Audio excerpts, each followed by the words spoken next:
taux de participation de 34% dans les grandes villes.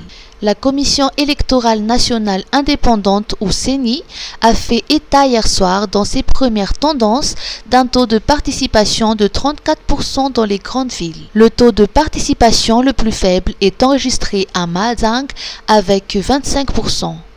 Il est de 28% à Antsranan, 29% à Tuliar, 32% à Tuamasin et de 36% à Antananarivo. Dans la capitale, les délégués des candidats ont dénoncé des fraudes liées notamment à l'utilisation de l'ordonnance du tribunal. Les votes dans un bureau d'Antsaabé ont été annulés pour cause de différence entre le nombre des votants enregistrés et celui des bulletins uniques. La CENI invite ceux qui ont été témoins d'irrégularités à déposer une plainte écrite et annonce que les résultats provisoires des élections seront publiés d'ici le 24 décembre. Secteur privé. Porter à 30% la contribution du secteur industriel au PIB. La stratégie de développement du secteur privé 2025-2040 pour Madagascar, présentée ce matin lors des assises du secteur privé au Novotel, prévoit de porter à 30% la contribution du secteur industriel au PIB, d'atteindre une moyenne de 7% de taux de croissance économique annuel et d'accroître à 15% le taux d'emploi formel de la population active.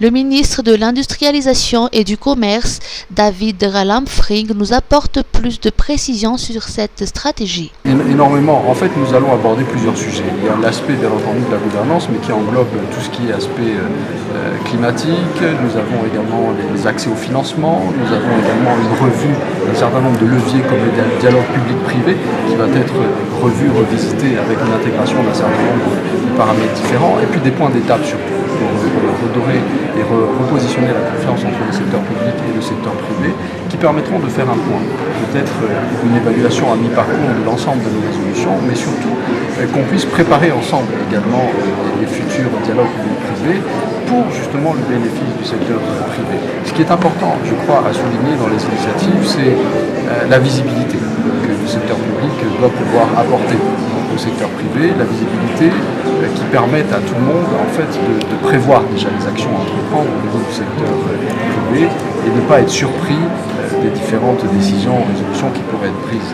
Donc cette information et je pense cette considération est de mise aujourd'hui pour que nous puissions atteindre nos objectifs communs et que Madagascar trouve sa place sur l'échiquier international.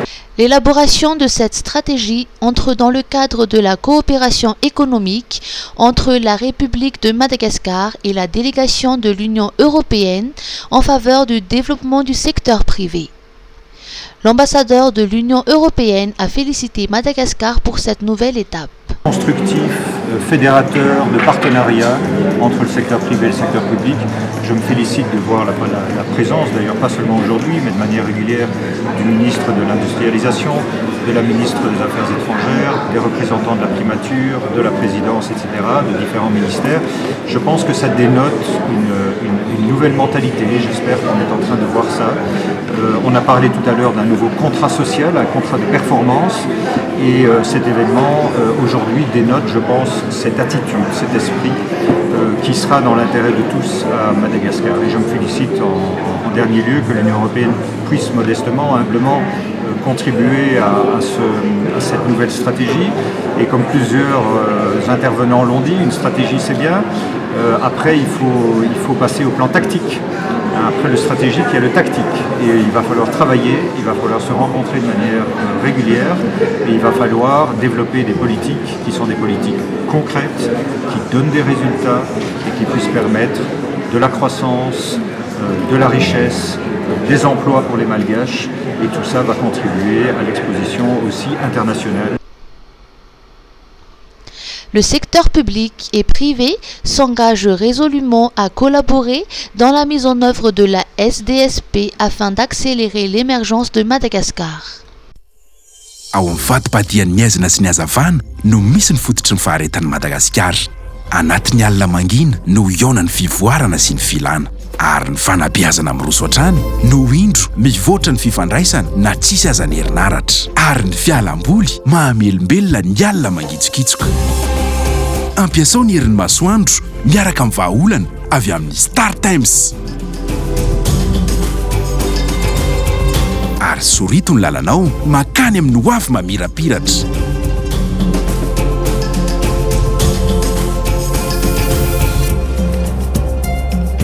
Star Times, solaire, toano ny fanirinao. Isolife ahitana karazan'entana maro samihafa ilaina amin'ny fiainana andavanandro amin'ny vidiny mirary, toy ny kojakoja ho an-tokantrano, ny kilalao sy ny fitaizana ny ankizy, ny fikolokoloana amin'ny vatana, ny fetina anjaika sy ny sisa sy ny sisa. Ho avy izao ny fety ampifalifaliana ny zanaka sy ny havana manjakaiza koa tongava fahafapoanao no atao amin'ny Isolife. Ny Isolife Analakely eo akaikin'ny lapan'ny tanàna, misokatra isan'andro, fivarotana en ligne amin'ny page Facebook Misomada Sandratra, afaka miantso koa amin'ny larana 038 06 686 06. Ny Isolife hahafapo anao. Cyclone Chido. Alerte jaune pour la région Diana. Chido a atteint le stade de cyclone tropical intense hier soir, selon Météo Madagascar. Ce matin, son centre a été localisé à 610 km à l'est-nord-est d'Atsranan. Il occasionne des vents moyennes de 210 km par heure et des rafales de vent de 295 km par heure. Chido se déplace vers l'ouest à une vitesse de 18 km par heure. Les prévisions indiquent qu'il devrait passer à une soixantaine de kilomètres d'Atsranan demain après-midi ou en soirée. Une dégradation des conditions météorologiques est attendue à partir de demain matin. Le temps sera marqué par des fortes pluies, de vents forts et d'une mer dangereuse. Les conditions devraient s'améliorer samedi en fin de journée. L'alerte jaune pour avis de menace est lancée pour la région Diana pour les districts de Vohemar.